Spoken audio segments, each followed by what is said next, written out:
नमस्कार दोस्तों। कहानी की शुरुआत होती है भारत की पहली और अब तक की इकलौती महिला प्रधानमंत्री श्रीमती इंदिरा गांधी की हत्या की। दोस्तों, तारीख थी 31 अक्टूबर साल 1984 को उनके अपने ही बॉडीगार्ड्स के द्वारा उनकी हत्या कर दी गई थी।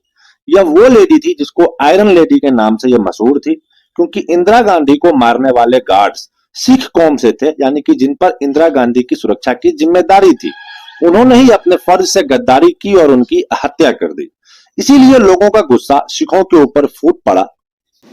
अचानक हुई हत्या से सिखों के ऊपर इस तरह की गुस्सा फूटा और दिल्ली और उसके आसपास के क्षेत्रों में अगले 4 दिनों तक जबरदस्त एंटी सिख राइट्स हुए, जिसमें सिखों को चुन चुन करके निशाना बनाया जाने लगा।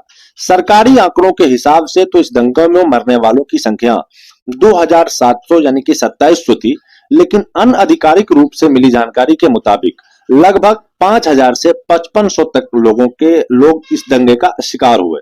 हमारा आज का वीडियो आधारित है उन तमाम सरकमस्टेंसेस पर जिनके रिजल्ट के तौर पर इस तरह की अमानवीय घटनाएं सामने आई। इसीलिए हमारे साथ इस वीडियो में आखिर तक बने रहें और जरूर सुनिए।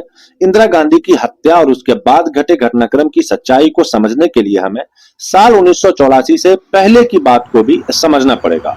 हत्या के समय से पहले का जो माहौल था वो चुनावी माहौल था।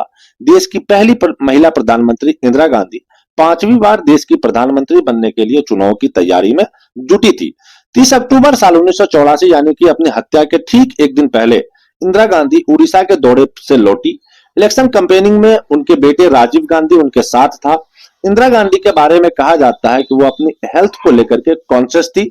वो केवल 4 घंटे की ही नींद लिया करती थी। उनका मानना था कि 4 घंटे की नींद सफिशिएंट होती है, इसीलिए वह रात के तकरीबन 12 से 12:15 के आसपास जाकर के सोती और 4 बजे वो उठ जाया करते थे। सुबह ही उठकर और योग और एक्सरसाइज वगैरह किया करते थे। ये उनका एक रूटीन सा बन गया था, जिसका पालन काफी मजबूती के साथ वो किया करते थे। लेकिन उस दिन सुबह वो अपने तय समय से जरा देर से उठी। हो सकता है कि वो चुनावी माहौल का थकान का नतीजा हो सकता है, क्योंकि उस दौर में एक दिन में वो 8 से 10-10 रैलियां किया करती थी और उस समय सरकारी तौर पर प्रधानमंत्री आवास दिल्ली में एक सफदरजंग रोड पर थी, जहां से बंगले थे। उनके एक बंगले का इस्तेमाल, 2 बंगले थे वहां पे, एक बंगले का इस्तेमाल प्रधानमंत्री लोगों से मिलने जुलने के लिए किया करती थी, तो दूसरे बंगले का इस्तेमाल अपने परिवार के साथ रहने के लिए किया करती थी। उस समय इंदिरा गांधी के साथ राजीव गांधी, सोनिया गांधी और उनके 2 छोटे छोटे बच्चे राहुल गांधी और प्रियंका गांधी रहा करते थे। उस दिन सुबह राहुल और प्रियंका स्कूल जाने की तैयारी कर रहे थे, जबकि राजीव गांधी पश्चिम बंगाल के दौरे पर थे। बच्चों के स्कूल जाने के बाद घर में केवल इंदिरा गांधी और सोनिया गांधी रह गई थी। उस दौरान एक ब्रिटिश एक्टर और जर्नलिस्ट पीटर उस्नो अयासी टीवी चैनल के लिए इंदिरा गांधी का इंटरव्यू का कवर करना चाहते थे। इस दौरान उन्होंने इंदिरा गांधी के साथ रहना और उनके रूटीन को अपने डॉक्यूमेंट्री का हिस्सा बनाना चाहते थे। और इंदिरा गांधी का 1 घंटे का इंटरव्यू अकबर रोड पर मौजूद प्रधानमंत्री कार्यालय में होना था। घर और कार्यालय के बीच सिर्फ एक गेट का इंतजार था, यानी कि गेट पार करके इंदिरा गांधी कार्यालय पहुंच जाती थी। उस दिन सुबह 9:20 पर इंटरव्यू के लिए बाकायदा मेकअप करके अपने कार्यालय के लिए निकलने वाली थी। इंदिरा गांधी नारंगी रंग की साड़ी पहन करके अपने निजी सचिव आर के धवन के साथ अपने कार्यालय के लिए निकली। उसके साथ इंडो तिब्बत सीमा पुलिस के कुछ जवान भी चल रहे थे। इस गेट को पार करके इंदिरा गांधी को अपने घर से कार्यालय जाना था और उस गेट पर 2 सिक्योरिटी पर्सन की ड्यूटी थी। बेअंत सिंह और सतवंत सिंह दोनों ही सिख समुदाय से थे। बेअंत सिंह इंदिरा गांधी की काफी करीबी थी। वो कई बार उनके साथ विदेशी दौरे पर भी गए हुए थे।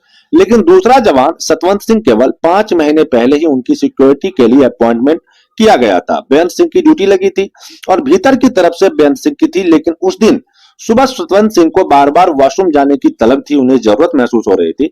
इसीलिए उसने रिक्वेस्ट करके अपनी ड्यूटी अंदर की तरफ लगवा ली।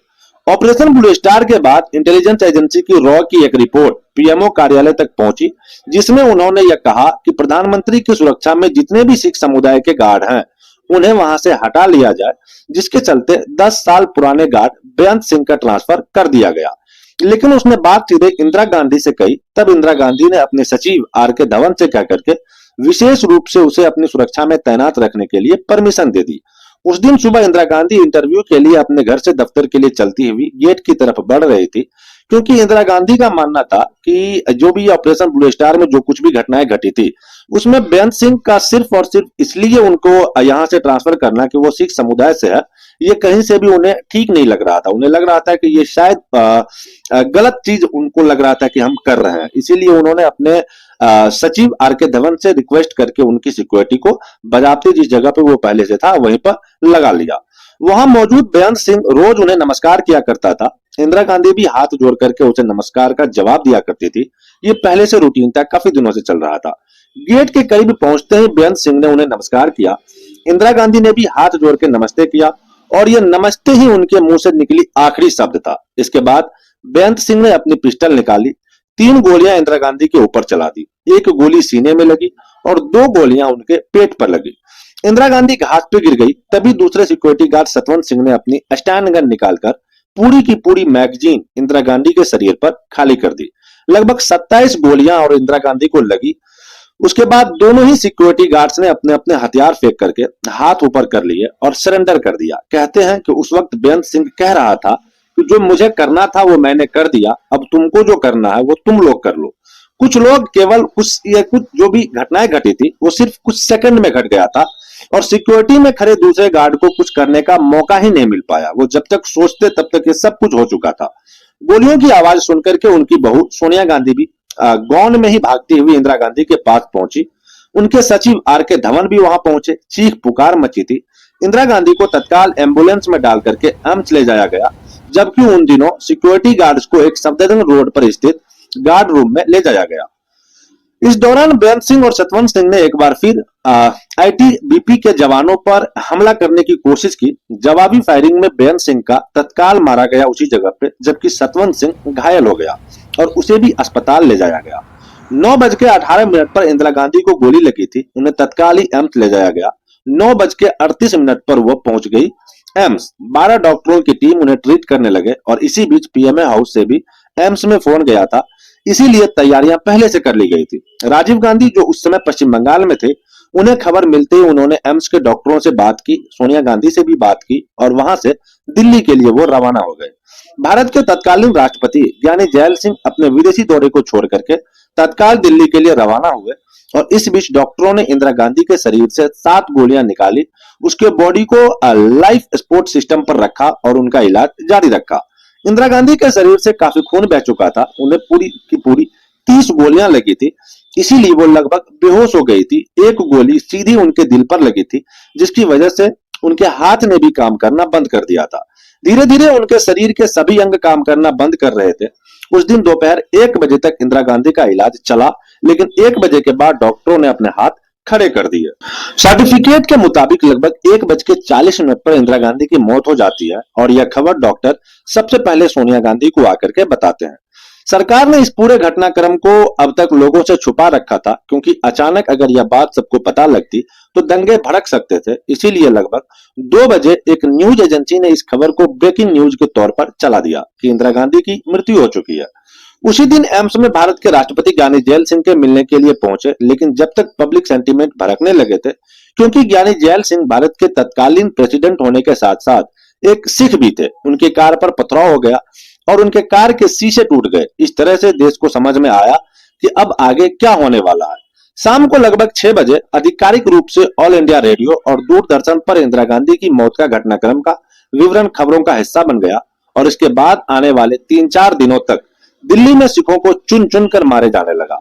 दिल्ली में आज भी एक कॉलोनी को विधवा कॉलोनी के नाम से जाना जाता है, क्योंकि वहां के तमाम पुरुषों को मार दिया गया था और इसके बाद दिल्ली में सेना बुलाई जाती है और कई घंटों तक वहां पे पेट्रोलिंग किया जाता है, उनको कंट्रोल किया जाता है। आगे जांच में एक बात सामने आई कि इस पूरे षड्यंत्र में एक केहर सिंह नाम का व्यक्ति भी शामिल था। सतवंत सिंह और केहर सिंह पर केस चला, उन्हें फांसी की सजा हुई और जनवरी 1989 को जब उनके जिंदा रहने के सभी विकल्प समाप्त हो गए, तब उन्हें तिहाड़ जेल के अंदर फांसी दे दी गई और वहीं पर उनका अंतिम संस्कार भी कर दिया गया। कहते हैं कि ऑपरेशन ब्लू स्टार के बाद एक व्यक्ति ने सीधे सीधे इंदिरा गांधी से कहा था कि आपकी जान को खतरा है और आपकी सिक्योरिटी में अभी भी सिख गार्ड मौजूद है।